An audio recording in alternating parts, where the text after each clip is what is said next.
Bonjour à tous. Merci d'être là. Merci au wagon de nous accueillir, je vais dire comme Guillaume. Euh, Comme le disait Guillaume, effectivement, je vais vous présenter aujourd'hui un sujet qui me tenait un peu à cœur, c'est la reprise de projet, parce qu'on reprend quelques projets chez Studio HB. Je vais vous expliquer tout ça un peu comme comment on fait en théorie, et puis même avec un petit cas pratique sur un projet qu'on a récupéré il y a quelques mois maintenant. Avant ça, je vais vous parler de moi parce que j'aime bien parler de moi. Qui je suis? Donc moi, je suis Laurent Buvant, je suis CTO, chef de projet, développeur, couteau suisse aussi chez Studio HB. Studio HB, on est une agence web. On développe des projets sur mesure en Rails pour divers clients, un peu dans l'immobilier, mais aussi dans pas mal d'autres sujets. Et moi, j'ai rejoint Studio HB en 2010, ça fait depuis 2010 que je fais du Ruby. Et non, Guillaume, c'est pas la première fois que je fais un talk, parce que je suis membre de l'Union RB depuis 2011, et j'ai déjà fait un ou deux talks en 2012-2013, mais t'étais pas né à l'époque. J'ai passé le brevet. Voilà, vous pouvez me retrouver sur les réseaux où je suis complètement inactif, mais ça vaut le coup d'aller voir que je suis inactif, donc sur GitHub, sur LinkedIn, ou sur Blue Sky, parce qu'il faut quitter X, n'oubliez pas. Alors, on va parler du coup de la reprise de projet et pourquoi ce sujet. Pourquoi ce sujet? Pour commencer, parce que ça concerne un peu tout le monde. Que vous soyez en agence, comme c'est le cas pour Studio HB, on reprend régulièrement des projets qui ont été développés par d'autres développeurs, par d'autres agences, par des freelances éventuellement. Donc ça nous arrive fréquemment. Mais si vous êtes freelance, c'est le cas, j'imagine, de certains d'entre vous ici, euh, vous arrivez souvent sur des nouveaux projets que vous n'avez pas forcément développés vous-même. C'est pas du tout le moment crucial pour le projet, c'est parce que je mets mes notes. Mais et aussi, ça peut être le cas quand vous changez d'entreprise. Vous changez de boîte, ça arrive fréquemment que certains d'entre vous changent de société et donc vous arrivez sur un nouveau projet. Donc il y a un temps d'appropriation du projet et c'est intéressant de voir quelles étapes on peut faire pour s'approprier le projet. Et aussi, si vous changez des fois dans des plus grosses boîtes, vous pouvez changer de pôle, changer de rôle dans une société, donc changer de projet.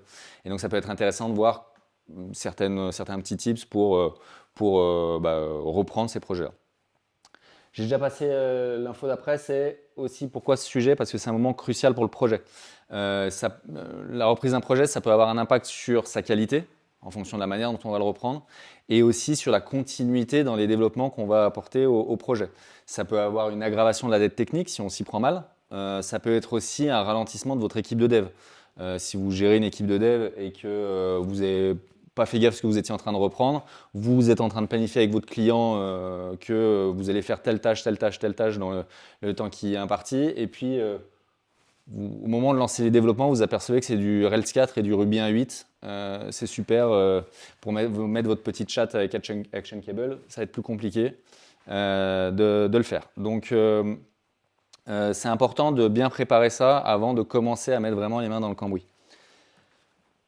Ensuite, ça peut être aussi un challenge technique et humain, et un défi humain, parce que chaque projet que vous reprenez, vous allez tomber sur des outils que vous n'avez pas forcément l'habitude d'utiliser, des versions que vous n'avez pas forcément l'habitude d'utiliser. Donc, il y a une montée en compétences à faire d'un point de vue perso, mais aussi au niveau de l'équipe. Ça va être l'embarquer dans un sujet, dans des méthodologies qui ne sont pas forcément celles que vous avez l'habitude de voir d'habitude. Donc, il y a au niveau management aussi un travail qui peut être intéressant à faire avec l'équipe pour vraiment l'embarquer dans ce challenge. Et enfin, je trouvais ça intéressant d'en parler parce qu'il y en a certains d'entre vous qui ont peut-être fait le wagon ici. Et je trouve que c'est un sujet qu'on aborde peu en formation, que ce soit le wagon, mais ça peut être aussi, moi j'ai fait une école d'ingé, on n'en parlait pas du tout à l'époque, donc ça remonte, vous avez vu, c'était avant 2010, mais on n'en parlait pas du tout. Quand on développe un truc, à chaque fois on partait de zéro, on développait notre outil, et puis voilà, et puis après ce que ça devient, on s'en fout. Mais par contre, reprendre un projet, arriver sur quelque chose d'existant, on en parle assez peu. Donc je trouvais intéressant d'en parler aujourd'hui. Et donc je vais aller plus vite, parce qu'après Guillaume va dire que le temps tourne. Chez nous, chez Studio HB, comment on fait là quand on récupère un projet? Je vais vous parler un peu de la théorie, puis je vous montrerai après un petit cas pratique. On va essayer de suivre tout un cheminement d'étapes en fait.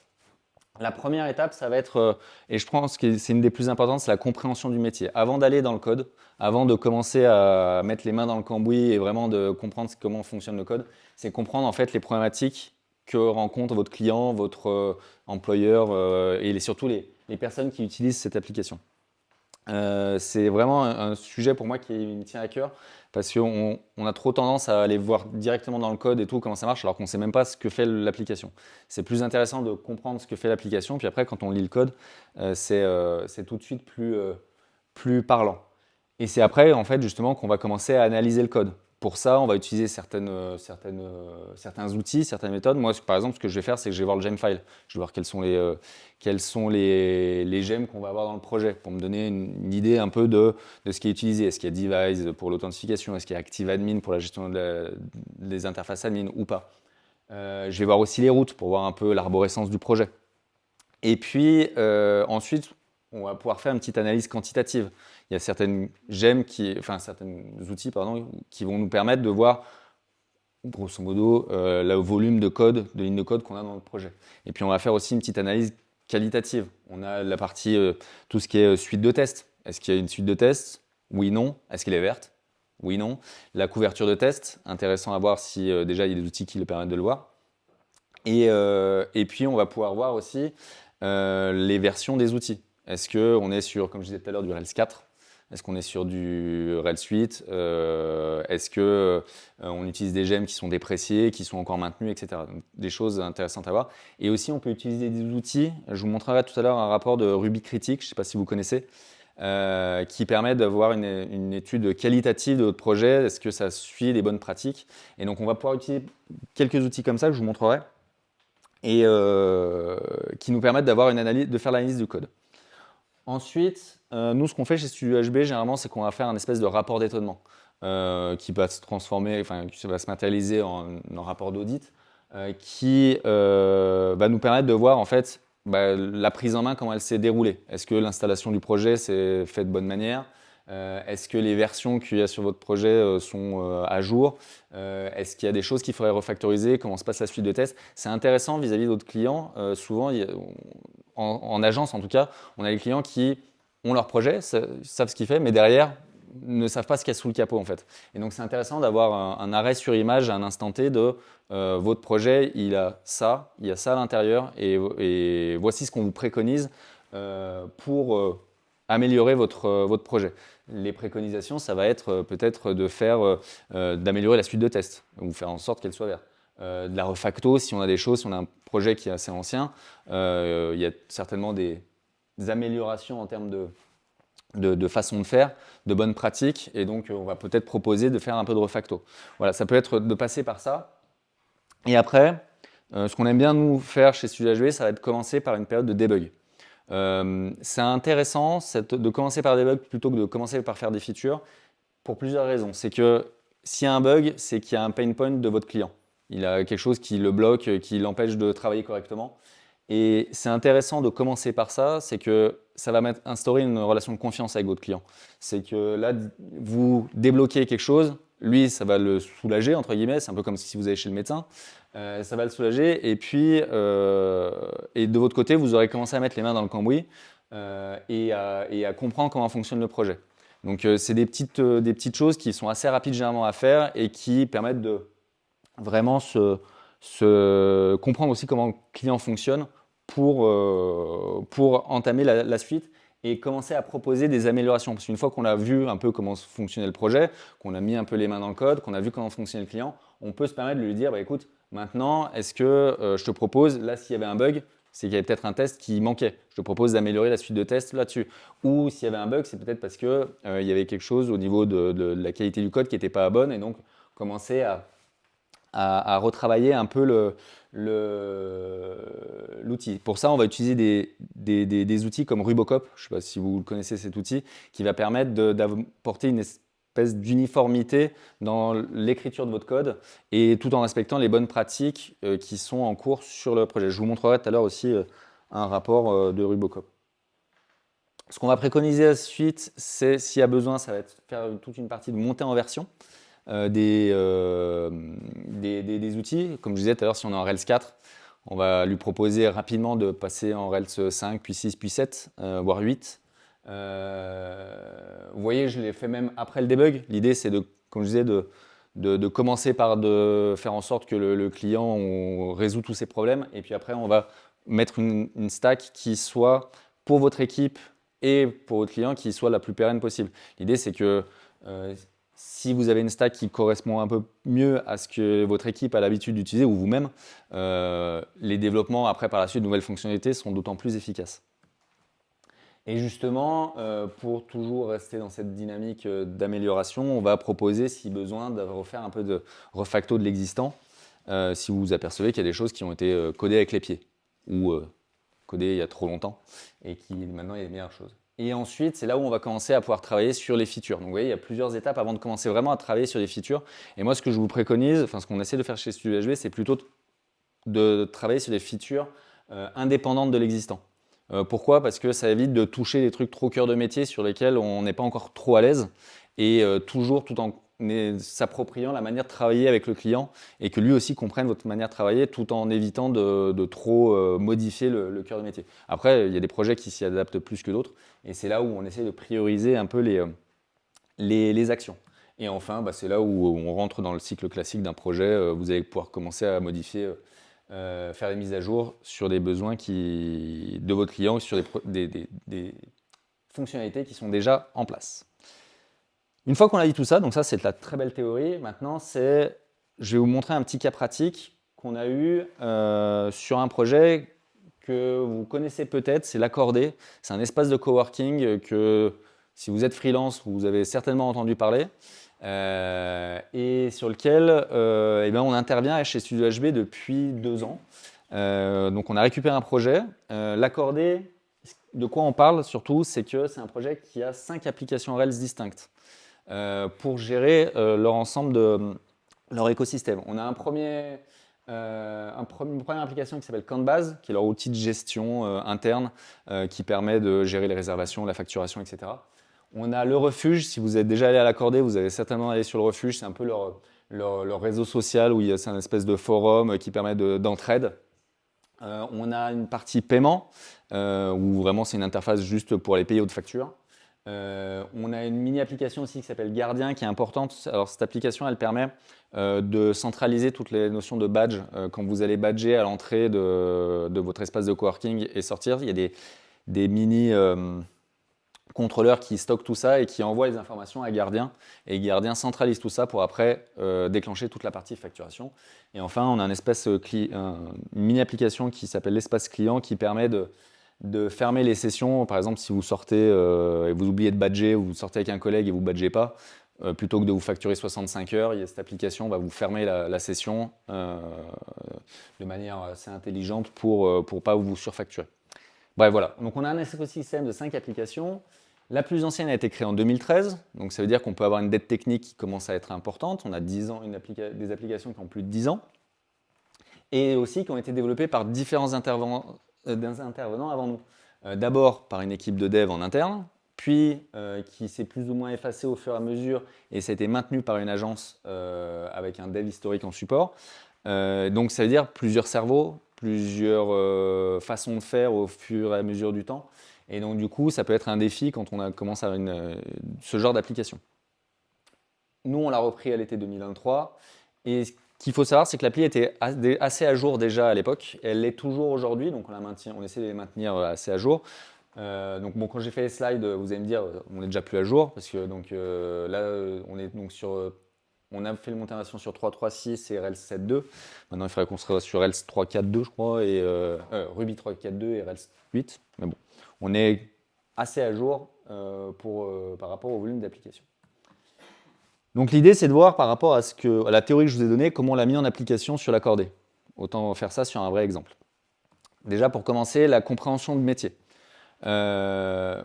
Comment ça s'est déroulé? C'est qu'on a commencé par faire des entretiens avec l'équipe responsable, l'équipe métier qui utilise les outils. Donc ça a été les dirigeants, les parties qui utilisent leur outil amiral, la Canbase, savoir comment il fonctionnait, les relations entre les outils, parce que ce qu'il faut savoir, c'est que c'est lié à beaucoup d'API, de facturation, de gestion de réservation de salles, etc. Donc il y a pas mal un écosystème qui est assez vaste dans ces projets.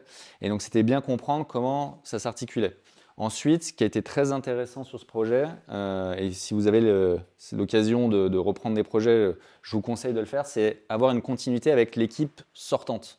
Et ça, on a pu le faire, ce n'est pas le cas sur tous les projets, parce qu'on se rend compte, quand on récupère des projets, des fois, il y a une mauvaise relation entre le client et l'agence qui était en train de développer. Donc, l'agence qui était en train de développer nous donne très peu d'infos, on récupère seulement les sources. C'est un peu délicat. Ce n'était pas du tout le cas ici pour l'accorder. C'est pour ça que je vous dis aussi que c'est un cas un peu idéal. C'est que l'équipe sortante, on a fait un vote de longs échanges avec eux pour qu'ils nous expliquent les environnements, comment reprendre le projet, quelles étaient les infrastructures serveurs et tout derrière. Donc c'était vraiment hyper intéressant. Et aussi, une chose, alors là c'est que sur ce projet qu'on a eu ça, c'est qu'ils ont une Bible. Vraiment une Bible assez incroyable. Je vais vous montrer là rapidement, qui a été écrite au fur et à mesure du projet et qui montre tout l'écosystème, les outils qui sont utilisés et l'interaction à la fois technique et métier. Et vraiment, aujourd'hui encore, même si ça fait 2 ans qu'on maintient ce projet-là, dès qu'il y a des besoins que le client me dit « Tiens, j'ai un problème sur la facturation », je vais voir ici, dans cette documentation, comment fonctionne la facturation. Donc là, par exemple, j'ai sur Facturation Pro et qui va m'expliquer, bon là, ça c'est succinct, mais qui va m'expliquer certaines choses. Donc par exemple, l'adresse liée, facturation, etc. Tu veux que je zoome? Moi, je vois bien, mais vous voyez moins, c'est ça? Tac. Donc voilà, et cette build, là où elle est intéressante, c'est qu'elle mêle à la fois la partie technique, typiquement quelle API on utilise pour ça et comment on s'y connecte, et aussi la partie métier sur la facturation, elle est déclenchée le 30 du mois, elle prend ces considérations-là. Et donc ça, c'était vraiment intéressant à suivre et c'est d'autant plus intéressant que ça remet un peu en perspective sur nous quand on développe des projets pour des clients. On se dit, si on a une doc de cet ordre, ça peut être intéressant aussi de l'alimenter pour quand vous avez un nouveau collaborateur qui arrive sur un projet, il voit cette doc, il a déjà toutes les infos en fait. Donc c'est assez intéressant à voir. Ensuite, ça correspond à la théorie, on a analysé le code. Là-dessus, qu'est-ce qu'on a fait? Bon, on est allé voir le gemfile, etc. Mais on a aussi, je vais vous donner 2-3 petites choses. Vous pouvez, donc je vous parlais d'analyse un peu quantitative de votre projet. Vous avez des commandes qui existent qui vous permettent de voir en fait le volume de code que vous avez dans votre application. C'est une commande qui s'appelle, donc c'est relstat, qui vous permet de voir le nombre de lignes, le nombre de classes, le nombre de modèles. Là, on a l'impression qu'il n'y a pas grand-chose dans ce projet-là, parce que ça utilise donc ActiveAdmin, pour ceux qui connaissent ActiveAdmin, qui permet de simplifier et de réduire considérablement le nombre de contrôleurs, de vues que vous pourriez avoir dans votre projet. Et donc c'est pour ça qu'on a l'impression qu'il n'y a pas grand-chose. Mais c'est des stats qui peuvent être assez intéressantes dans d'autres contextes, mais voilà, qui sont ce qu'elles sont. Après, on a pu donc lancer AirSpec. AirSpec, donc c'est la suite de tests. C'était bien, elle était verte. Waouh, c'est super. Et surtout, on peut voir à la fin qui nous dit que on a une couverture de texte de 80%. C'est-à-dire que déjà, on a un outil qui nous permet de voir qu'on a une couverture de test et en plus qui permet de la quantifier. Et donc ça, c'est déjà bien. On voit qu'elle est à 80%, ce qui est plutôt bien, on est content d'avoir une couverture de test à 80%. Et surtout, on peut aller voir le rapport de cette couverture de test. Donc ça, c'est une gemme qui s'appelle SimpleCov, qui vous permet de voir classe par classe où en est votre couverture de test. Donc là, on peut voir qu'il y a quand même pas mal de classes qui sont testées à 100%. Et ce qui va nous intéresser, évidemment, c'est celles qui sont un peu moins bien testées. Donc il estime qu'entre 80 et 100%, on n'est pas trop mal, mais en dessous de 80%, on peut mieux faire. Et donc c'est intéressant, c'est d'autant plus intéressant qu'on peut aller voir classe par classe quelles sont les méthodes qui sont testées par votre suite de tests et lesquelles ne le sont pas. Et donc, ça vous permet après rapidement d'aller écrire les suites de tests sur les tests manquants. Et donc ça, c'est assez top. Si vous ne connaissez pas cette gemme, je vous conseille de l'installer pour évaluer un peu votre suite de tests. Donc on avait déjà ça en place. Donc là, top, encore projet idéal parce qu'on a plein d'infos. Et puis, qu'est-ce qu'on fait après? Après, on fait une autre chose, c'est qu'on va voir un peu les versions. Est-ce qu'on est à jour au niveau de nos versions de notre projet? Pour ça, on a une autre commande qui existe qui s'appelle Bundle Outdated, qui vous permet de voir les versions de tout votre Gemfile et quelle est la dernière version que vous auriez dû installer. Donc on peut voir que je ne suis carrément pas à jour parce que donc on est à Rails 7.2 en ce moment et il faudrait avoir Rails 8, mais c'est aussi le cas pour toutes les autres gems, on peut voir où est-ce qu'on en est. Donc c'est assez intéressant de se donner un état des lieux de ce qu'il y a à faire sur l'ensemble du projet. Donc si vous ne connaissiez pas cette commande, je vous la conseille. Et enfin, on va lancer des outils d'analyse, comme je vous parlais de Rubocop tout à l'heure. Donc bon, là vous voyez pas grand chose de Rubocop. Quand on lance Rubocop, c'est un peu comme la suite de tests. Rubocop en fait va analyser l'ensemble de vos fichiers pour voir si ça respecte les bonnes pratiques qui sont définies par la team du Rubocop, sachant que vous pouvez activer ou désactiver certaines préconisations qu'ils donnent pour vous adapter à votre façon de travailler. Donc là, on pouvait voir aussi que Rubocop, déjà, un, il était installé, et deux, la suite elle était verte. Il est bien ce projet, hein. Moi je vous le conseille en tout cas. Dernière chose qu'on a pu lancer, c'est Ruby Critique. Alors là, pour Ruby Critique, je n'ai pas pu le relancer là, donc je vais vous montrer en fait le rapport d'audit. Comme je vous disais tout à l'heure, ici, tac, une fois qu'on a fait ça, on a fait un rapport d'étonnement. Donc comment on fait ça chez nous, chez Studio HV, je vous donne un peu... Faut que je zoome encore, c'est ça? Je zoome. Là, vous voyez bien, hein? Ouais, c'est beaucoup, hein, quand même. Donc là, en fait, qu'est-ce qui va se passer? Là, c'est plus pour vous donner un peu comment on traite ça. Donc, on va faire un petit préambule sur le projet, une vue d'ensemble. Et ensuite, on va traiter, on va dire, section outil par outil, donc les versions, savoir si on est à jour et donner des préconisations. Par exemple, on peut voir là sur la version de Ruby, quand on l'a repris, on était en 3.0.4 et on préconisait de passer en 3.2. Rails, les éléments sur la base de données, et j'en viens à Ruby Critique, donc on papote, hein.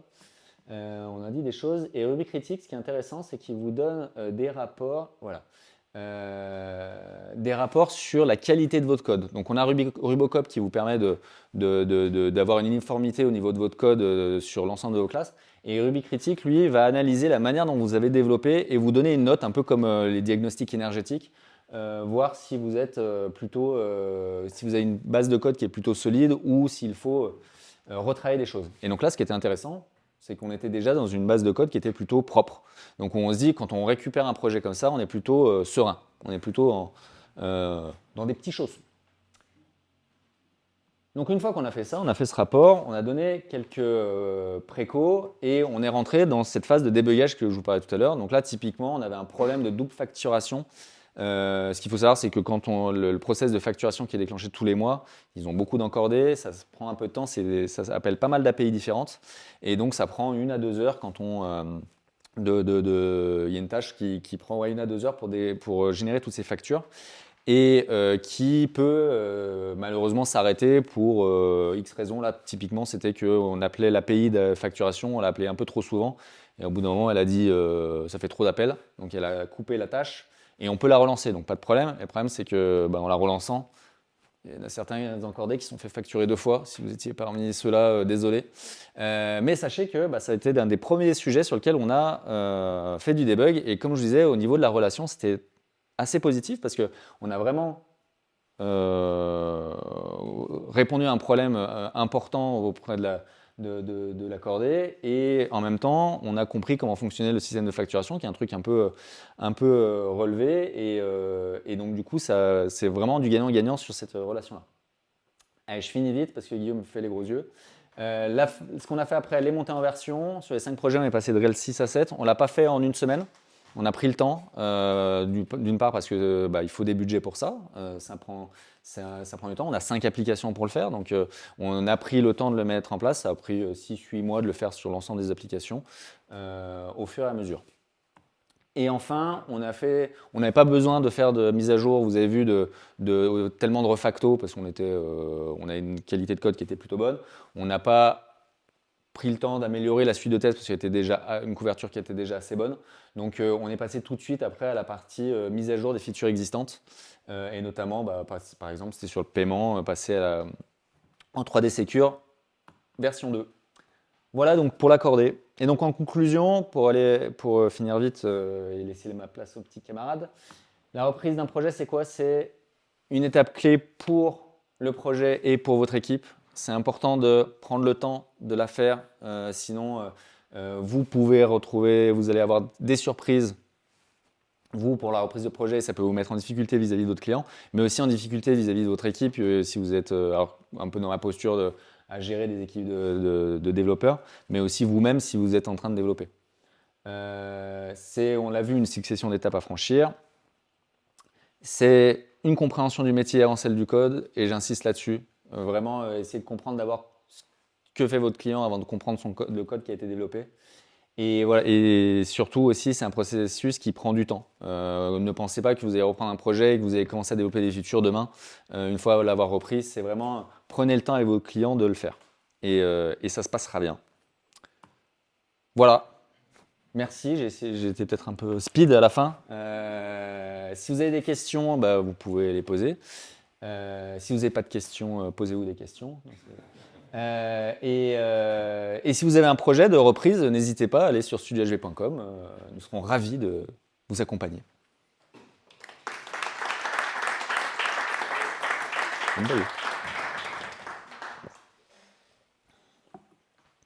Oui.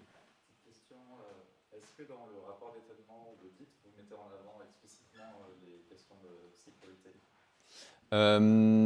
Ça va. Alors, il y a une partie qui est liée à ça. Surtout en plus, bah, c'est aussi pour ça qu'on fait qu'on vérifie un peu toutes les versions qui sont en place pour voir si elles suivent les précaux de sécurité. On a un volet sécurité. Tac, attends. Comme base. Les packages NPM. Est-ce que explicitement vous mettez en valeur les failles de sécurité potentielles que vous détectez? Et si dans votre offre, il y a ça aussi explicitement? Ouais. Tu vois, on a une petite partie sécurité. Bon, là, tu vois, il n'y a aucune action préconisée. Ouais, on essaye de faire attention aussi à ces questions-là. Enfin, tu vois, sur les trucs basiques. Après, ça va dépendre un peu de la criticité de certaines applications qu'on va reprendre. Pour l'accorder, on a un peu de données personnelles. On fait attention à ces informations-là. Mais par contre, on n'a pas de données de santé. On n'a pas de données. On stocke pas de carte bleue. On stocke pas de trucs comme ça. Donc, on n'a pas eu besoin de rentrer beaucoup plus en détail. Après, ça va dépendre un peu des sujets aussi. J'ai une question. Est-ce que ça t'est déjà arrivé de travailler, enfin, dans la reprise de projet, de collaborer avec une équipe existante?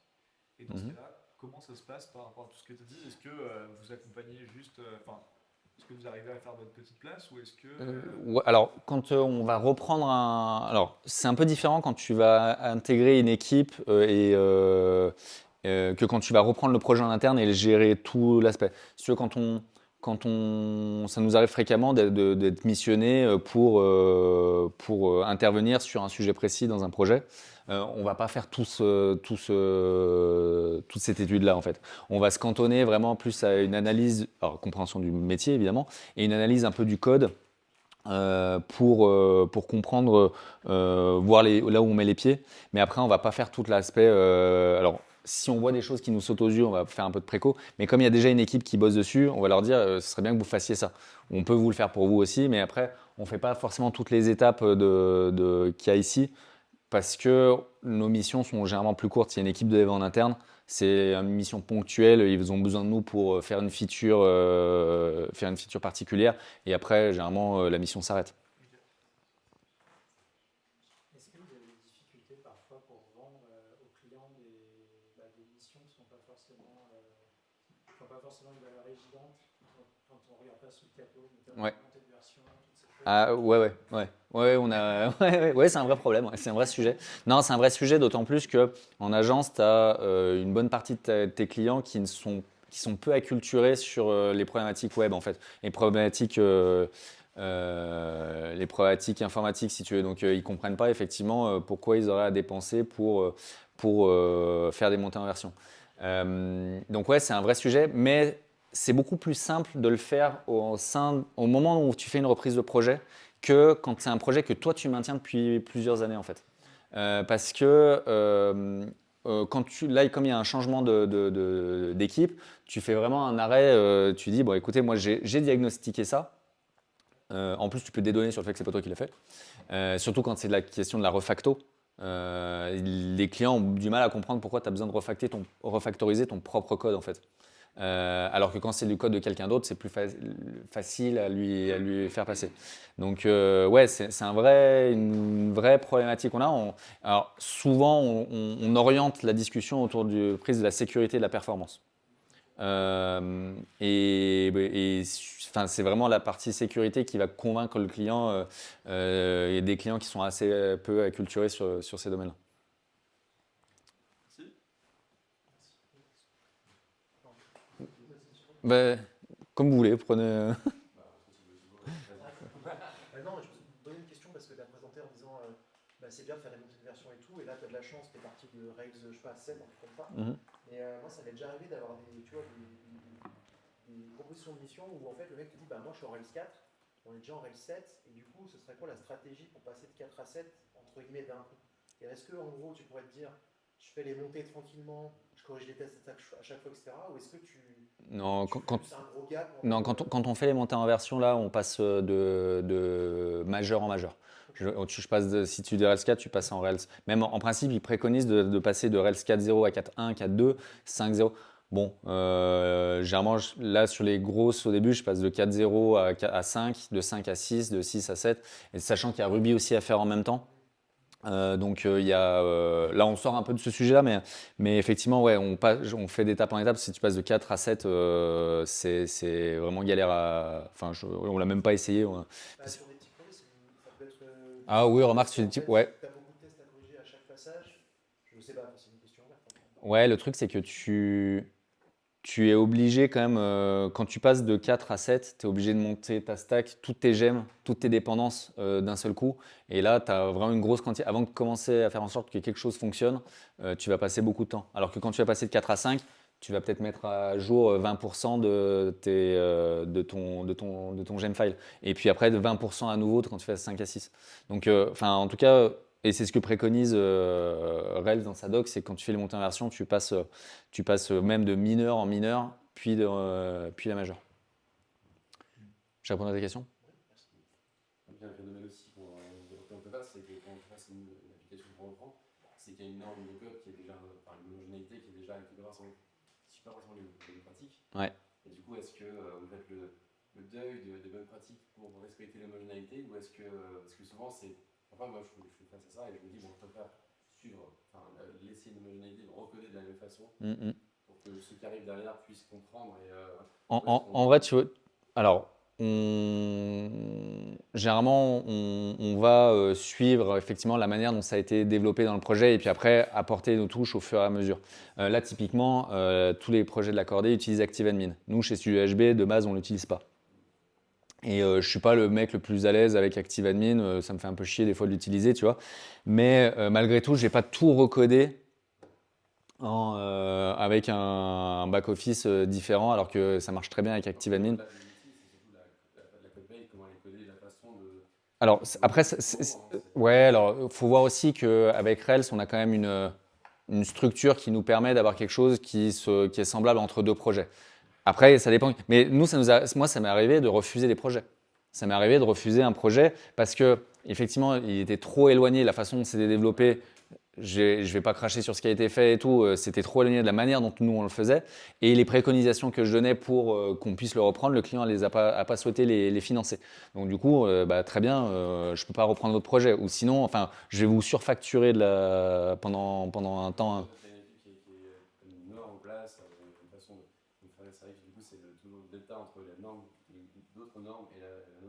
C'est ça, c'est compliqué, hein, parce qu'en même temps, j'aimerais bien reprendre des nouveaux clients. Donc, mais si le projet, après, si c'est pour mettre en PLS la moitié de mon équipe, je préfère ne pas le reprendre. Ouais.